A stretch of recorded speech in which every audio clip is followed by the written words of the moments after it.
Is Keisha, and obviously I love Jesus. So as you can see by the title, today I'm going to be talking about what it's like being a hopeful romantic and a Christian single at the same time, because that's where I am.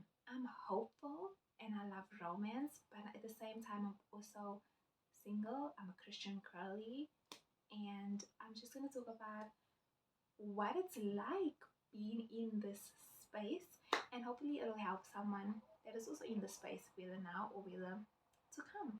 So let's talk about the hopeful romantic part. So a lot of people say that they are hopeless romantics. I'm like, no, I'm a hopeful romantic, because although yes, I do not have any romance yet in my life, I am hopeful that I will eventually when the Lord sees fit.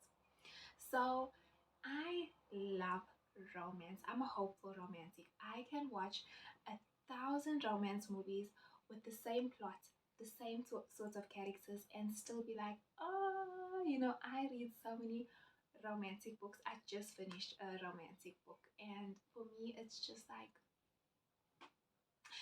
I can just cry when I see people are in love. Like it makes me so much happy. It brings me so much joy and makes me so happy. And I just love it, especially Christian romance. Oh my goodness. Oh my goodness. Seeing a man of God love on a woman of God the way Christ loves on the church is like, it's like, it's just a different level. That we know the hopeful part and the single part, I'm going to share with you guys how I became content in being a Christian single girlie for this time.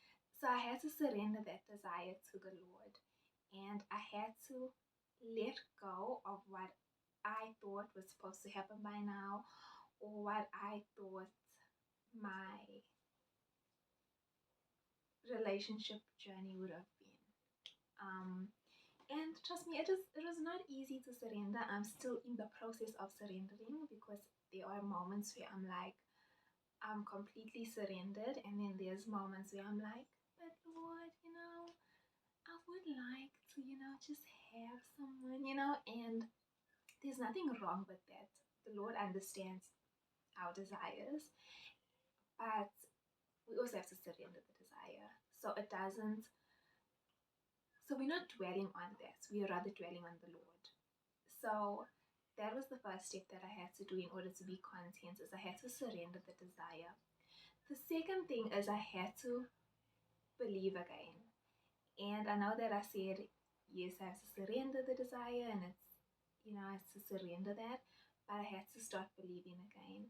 I had to start believing that I will eventually meet someone. Seems like I'm saying, Keisha, you need to surrender, but you also need to believe at the same time. And yes, that's exactly what I'm saying.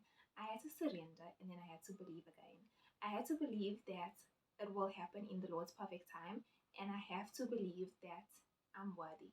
Because something that can play on your mind in your single season, well, what I've experienced is sometimes you don't feel worthy. Sometimes you feel like, Lord, everybody is in a relationship, and this is where comparison comes in, and comparison is not of Jesus. It's literally how I talk to the Lord. Lord, it sometimes feels like everybody's in a relationship and I'm not. And it just feels like, Lord, there's nobody inside. It's just sometimes, Lord, I don't know if this is going to happen, Lord. Sometimes I feel unworthy, like, what do I have to bring to a relationship? This is real. These are conversations that I have with the Lord. So on one end, I had to surrender the desire, and on another end, I had to believe again. I had to have faith and believe that I am worthy, believe that I'm of value, believe that I love Jesus and I have something to bring to the table. Another thing that helped me was also talking about how I was feeling at certain moments.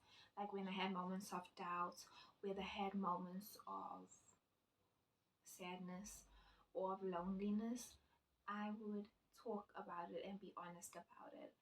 The Lord has placed people in our lives to help us. And obviously, I would talk to Jesus directly. But there are also people, not but, and there are also people that we can talk to, that the Lord has placed in our lives. So I would talk to my best friend and I would tell her, like, I'm feeling a bit disappointed, I'm feeling doubting and stuff like that. And she would always encourage me in the Lord. Another thing that helped me is changing my mindset. Be like, I am where the Lord wants me to be. And I know that when it happens, it's going to happen in the Lord's perfect timing. And the Lord promised me this, and the Lord keeps his promise. He is faithful. And I just need to just trust in him.